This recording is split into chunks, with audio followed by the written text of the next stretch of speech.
Hello everyone and welcome to another Star Wars figure review. Today we're going to take a look at some figures from the 3 3/4 inch line of the Black Series, and we're going to kick things off with some figures from Wave 2. Now the first figure I want to give you a look at is probably one of the cornerstones of the expanded universe, and definitely a figure that we should savour because it seems that we're not going to be getting that many expanded universe figures in the near future. This figure is very cool, great upgrade to previous releases. And it is, of course, this one, Jade, or Jade Skywalker, depending on how you look at it. Jade is, of course, the Emperor's hand, and in the expanded universe, she is assigned by the Emperor to hunt down and assassinate Luke Skywalker.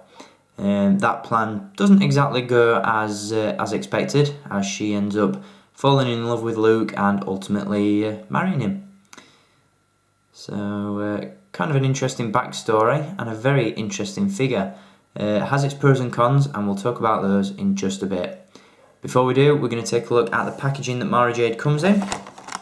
And I do believe that this is the first time that I've showed you the Black Series 3 3/4 inch packaging. I'm not a massive fan of it. It does look a little bit boring. It's very plain and very simple.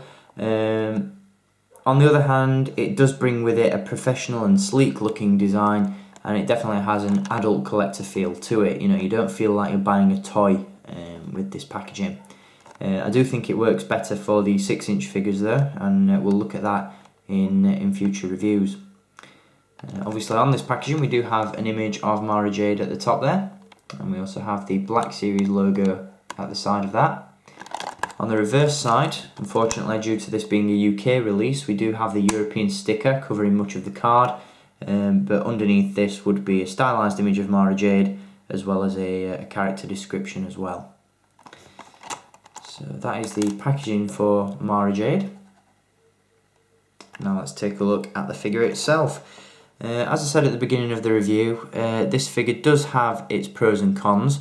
The first one, of course, or the first con of this figure is the fact that she has this very John Bon Jovi style haircut going on. This was, very, I don't know what the word is, it was very concerning when images of this figure were first released. We all hoped that it was going to be a prototype and that the hair would look a little bit better on the final product. And I've got to say it does, I don't think pictures of this figure do it justice. I think it's definitely one of those figures that you've got to get it in hand and really analyse it in depth before you make a judgment on it, just based on images that you've seen online.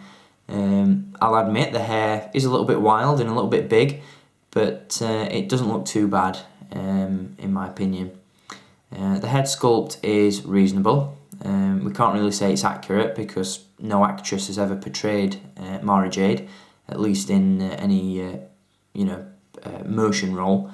We have seen Jade portrayed in promo shots and what have you, but never in films or in TV. So it's a little bit hard to pinpoint that.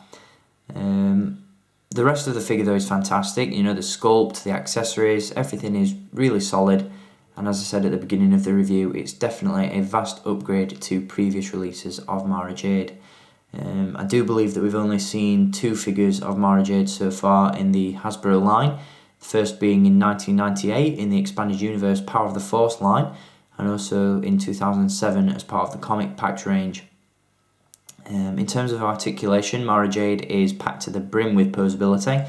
She does have a ball-jointed head, but obviously this large haircut does hinder that somewhat. She does have hinged elbows and shoulders as well. She has swivel wrists, a ball-jointed torso, swivel hips, ball-hinged knees and ball-hinged ankles. So really can't complain at the articulation. The accessories are good as well. As you can see, she does come with a blaster pistol, a lightsaber and a lightsaber hilt.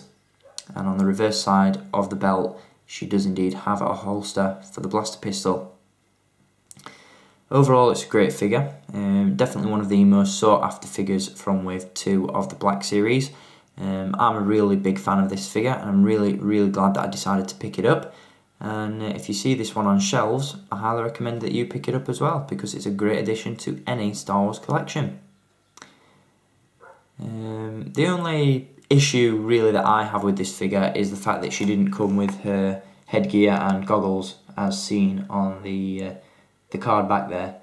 The comic pack release of Mara Jade did indeed come with that accessory, although unfortunately it doesn't fit on this figure due to this really wacky hairstyle. So a little bit of a complaint there, but nothing too major. And as I said, overall it's a great figure and definitely one that should be added to any Star Wars collection, as she's a very, very important character. So I hope you enjoyed having a look at this figure of Mara Jade, or Mara Jade Skywalker.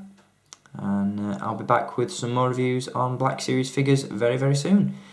So thank you for watching this review, and until next time guys, keep collecting, and may the Force be with you.